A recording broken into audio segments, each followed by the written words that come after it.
अस्सलाम वालेकुम। News log के नाजरीन को मसूद अहमद सिद्दीकी अस्सलाम वालेकुम अर्ज़ करता है। आज हम आपकी मुलाकात एक ऐसी शख्सियत से कराने जा रहे हैं जो फूड सेक्टर में, कन्फेक्शनरी सेक्टर में बहुत नुमायाँ हैसियत के हामिल हैं। एक्सपोर्टर हैं, बहुत मशहूर और मारूफ शख्सियत हैं। Federal B area association of trade and industry के प्रेसिडेंट हैं। बहुत ही मारूफ शख्सियत हैं। आइए हम आपकी मुलाकात कराते हैं शेख मोहम्मद तहसीन साहब से और उनसे पूछते हैं कि मौजूदा जो बजट आया है नए माली साल का 2025-26 का, उसमें वो उसे कैसा पाते हैं, उसमें क्या होना चाहिए था, क्या कमी रह गई है, कैसा है, क्या तजावीज़ वो देते हैं। आइए हम उनसे आपकी मुलाकात कराते हैं।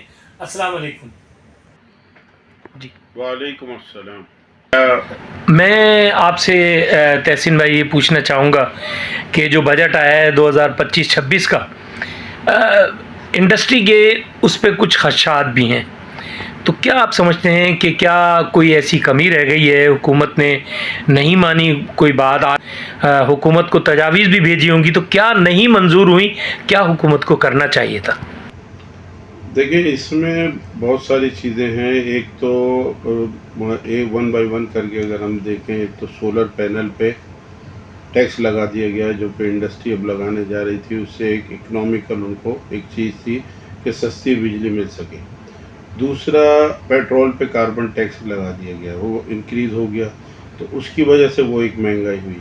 एसएमईज़ को इसमें कोई कंसिडर नहीं किया गया। एक्सपोर्टर्स को अगर हम देखें तो एक्सपोर्टर्स के लिहाज से भी इसमें जो चीज़ें की गई हैं, जो टैक्सेशन का निज़ाम को बेहतर नहीं किया गया, बल्कि और उसमें टैक्स लगा दिया गया। इसी तरीके से जो और सेक्टर्स हैं, अगर आप कॉरपोरेट सेक्टर को देखें तो सिर्फ 0.5% का रिलीफ दिया गया। एसएमईज़ के लिए कोई इसमें कोई इंसेंटिव नहीं अनाउंस किया गया। तो ये सारी चीज़ें, अगर हम कराची की सनत के लिहाज से देखें तो कराची में हमारा सबसे बड़ा मसला है पानी का, और K4 मंसूबा कई सालों से एक पेंडिंग में है।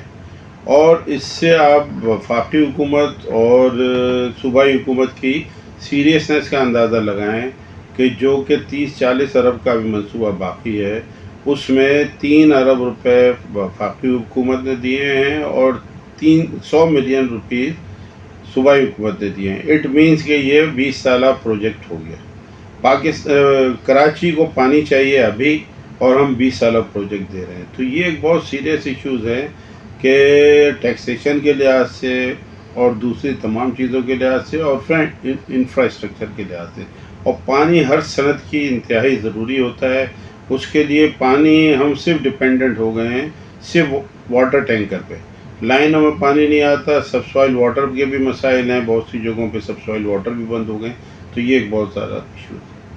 और एफबीआर जो है वो इंडस्ट्री पर जो है कदगन लगा रहा है, उन्हें एसएचओ जैसे इख्तियारात उनके अफसरान को मिल गए हैं, जिसकी वजह से वो जो चाहे मर्जी वो बग़ैर अपने इख्तियारात को इस्तेमाल करते हुए बग़ैर किसी रोक टोक के ना सिर्फ घरों में घुस सकते हैं, दफ्तरों में घुस सकते हैं, उनके अकाउंट तक जा सकते हैं, उनके अकाउंट से पैसे निकाल के ले आ सकते हैं और उन्हें गिरफ्तार भी कर सकते हैं। क्या है ये पाकिस्तान के अंदर ये हुआ, तो क्या दुनिया में कहीं ऐसा होता है? देखिए, टैक्स कल्चर का ये निज़ाम जो है कहीं पे भी नहीं होगा, और हर एक को अपनी सफाई का मौका दिया जाता है। उसके बाद उस पर जुर्म जब साबित हो जाए तो सारी चीज़ें हो सकती हैं। इसमें पाकिस्तान में वही निज़ाम चल रहा है कि जो टैक्स दे रहा है उसी को मज़ीद दबाते रहें, और जो नहीं दे रहा है वो मज़े कर रहा है। ये एक निज़ाम वो चल रहा है जिसको कि तब्दीली की तरफ नहीं जा रहा है। हम टैक्स नेट में लोगों को बढ़ाने की तो बात कर रहे हैं, लेकिन वो इस अंदाज में बढ़ नहीं पा रहे हैं। जो बढ़ भी पा रहे हैं बस वो ऐसे नील रिटर्न या वो फाइल करके वो नाम के बढ़ रहे हैं। लेकिन जो टैक्स का बर्डन है सिर्फ उन्हीं लोगों पे है जो एग्जिस्टिंग है, नए लोगों को पे नहीं आ रहा। और उसी वजह से, और ख़ास तौर पे जो आप बता रहे हो, ये शिफ्ट तो इतनी अहम है कि इससे कारोबारी जो कम्युनिटी है, बिज़नेस कम्युनिटी, उसका तो एतमाद बहुत मजरू होगा ना। वो तो हर वक्त इसी उस पे है कि अगर उसकी कोई गलती है, उसके कोई स्टाफ की गलती से भी कोई चीज़ हो गई है, एक तो होता है इंटेंशन और एक अनइंटेंशनली किसी गलती की वजह से हो गया, तो वो तो इसी उस पे होगा कि जी मुझे तो किसी वक्त भी गिरफ्तार कर लेंगे। तो लोग 50 साल से, 30 साल से, 70 साल से बिजनेस में हैं, और इस किस्म का उनके साथ रवैया ये इंतहाई नामुनासिब। اچھا، اس کا مطلب آپ کی بات سے ظاہر ہوتا ہے کہ اس طرح کے بجٹ میں جو اقدامات کیے گئے ہیں اور جو اختیارات دیے گئے ہیں اس سے کرپشن میں اضافہ ہوگا، اسمگلنگ میں اضافہ ہوگا؟ جی بالکل، یہ پھر جو اختیارات سنگل انڈیویجولس کو دے دیے گئے ہیں تو یہ کرپشن میں اضافے کا باعث بنے گی، کیونکہ اگر کوئی بھی کہیں پہ کسی کی چیز ہوگی اور اس میں سب سے بڑی بات یہ ہوگی جو انلیگل ہوگا وہ لے کے رشوت دے کے اور وہ کر کے اپنے آپ کو سیف کر لے گا، لیکن جو صحیح ہوگا بجانب ہوگا اور رشوت نہیں دے گا تو وہ جو ہے اریسٹ ہو جائے گا یا ان چیزوں کو انوالو کر دیا جائے گا۔ تو یہ جو ہے نا، اس سے اور کرپشن کے راستے اور رشوت کے راستے کھلیں گے۔ اس کو دیکھنا چاہیے گورنمنٹ کو، اور یہ بجٹ میں جو انوملیز ہے اس کو دیکھ کے اور اس کو حل کرنا چاہیے۔ آپ بتائیں گے کہ اس وقت آپ کا سیکٹر جو ہے اس کے لیے کون کون سی دنیا میں کون کون سے دروازے کھل رہے ہیں، کون سے ممالک میں جو ہے پاکستان ایکسپورٹ کر سکتا ہے، وہاں جا سکتا ہے؟ حکومت کو کیا آپ کو ایسی سہولیات دینی چاہیے، مراعات دینی چاہیے کہ آپ ان ممالک تک پہنچیں اور پاکستان کو زر مبادلہ مزید کما کر لا کر دیں؟ جی، اس میں جو سب سے اہم چیز ہے وہ ہے جو ہماری ایکسپورٹ جو زیادہ تر ہو رہی ہے نا، اگر آپ دیکھیں گے تو یو ایس اے ہے، اور فوڈ کی ایکسپورٹ یو ایس اے میں سب سے زیادہ ہے، اور اس کے علاوہ یورپ میں بہت کم ہے وہاں کے لاس کے حساب سے۔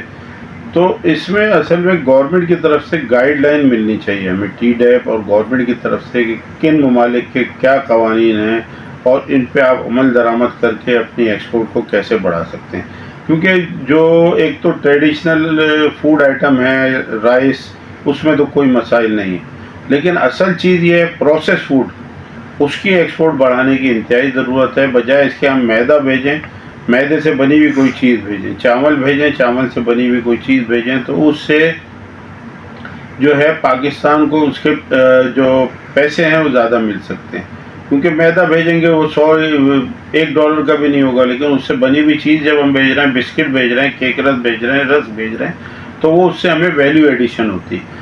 تو اس میں گورنمنٹ کی طرف سے جو ہے سپورٹ کی ضرورت ہے، گائیڈ لائن کی ضرورت ہے، گائیڈنس کی ضرورت ہے۔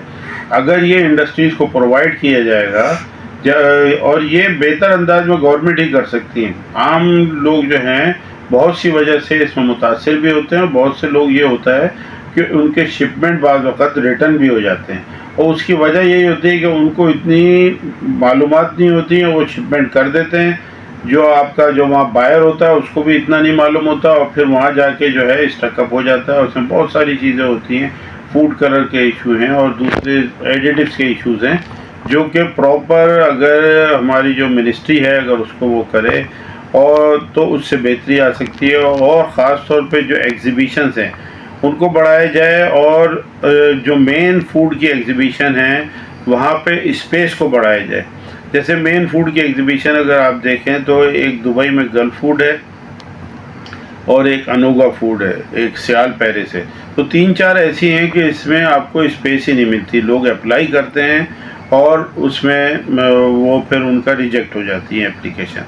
تو اس میں جتنی کیپیسٹی کے لحاظ سے بڑھ سکتا ہے وہ بڑھایا جائے، تاکہ اگر کوئی اپلائی کر رہا ہے اپنے پیسے پہ جانا چاہتا ہے تو وہ جائے اور کمپنی کے جو ملک کے لیے کچھ کر سکے۔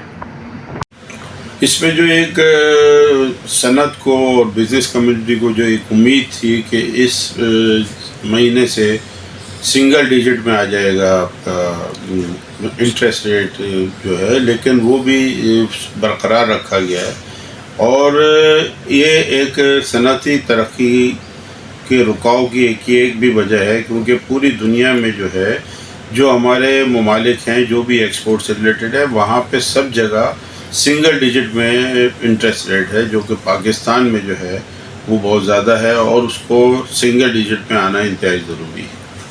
ناظرین، آپ نے گفتگو سنی شیخ محمد تحسین صاحب کی۔ آپ سے گزارش ہے کہ یہ انٹرویو دیکھنے کے بعد اپنی رائے کا ضرور اظہار کیجیے گا، نیوز لاگ کو جو ہے سبسکرائب بھی کیجیے، اسے پسند کیجیے، اپنی رائے کا اظہار کیجیے، اور بیل آئیکن کا بٹن جو ہے دبانا نہ بھولیے گا۔